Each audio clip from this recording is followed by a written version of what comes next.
There are concerts, and then there are mythic musical moments, the kind that feel more like folklore than fact. One of those rare nights occurred in 1983 at the Beverly Theater in Los Angeles, when James Brown, the godfather of soul, handed the mic to two young legends in the making, Michael Jackson and Prince. What happened next wasn't just a performance. It was a cosmic clash of charisma, ego, talent, and raw star power. James Brown was in the middle of his set when he spotted Michael Jackson in the audience. At the time, Jackson was riding high on the Thriller wave, redefining pop music and moonwalking his way into superstardom. With reverence and instinct, Brown called him up on stage. Jackson obliged with humility, hugged Brown, and whispered into his ear that Prince was also in the crowd. The Godfather's eyes lit up. First, Michael took the mic and sang a few lines, gliding across the stage with effortless precision and unleashing a few dance moves that ignited the crowd. Then came the handoff. Brown, ever the showman, welcomed Prince to join them. What followed was one of the most surreal, electrifying, and awkward musical encounters ever caught on shaky VHS footage. Prince sauntered on stage, shirtless under a trench coat, and accepted a guitar. He played a wild, feedback-drenched solo that veered between brilliance and chaos. At one point, he tried to climb atop a prop lamppost and fell into the crowd.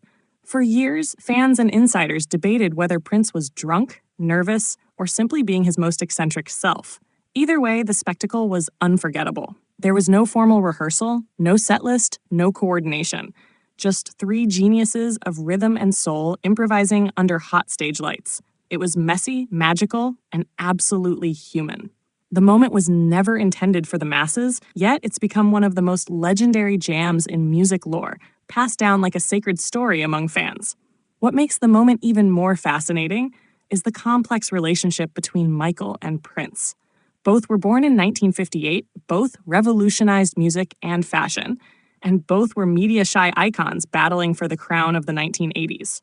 Yet, here they were, briefly occupying the same stage in service to the man who influenced them both, James Brown.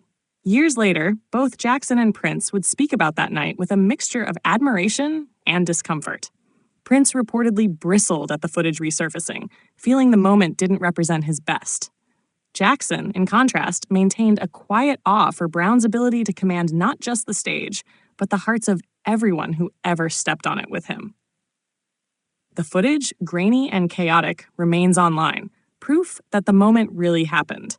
Three titans of soul, funk, and pop history intersecting for a fleeting but iconic few minutes. It didn't go perfectly. It didn't have to. That was the beauty of it. Because sometimes, history isn't made in studio booths or choreographed stadiums. Sometimes it's made in a smoky theater on a night when the mic gets passed from one legend to another, and then to another.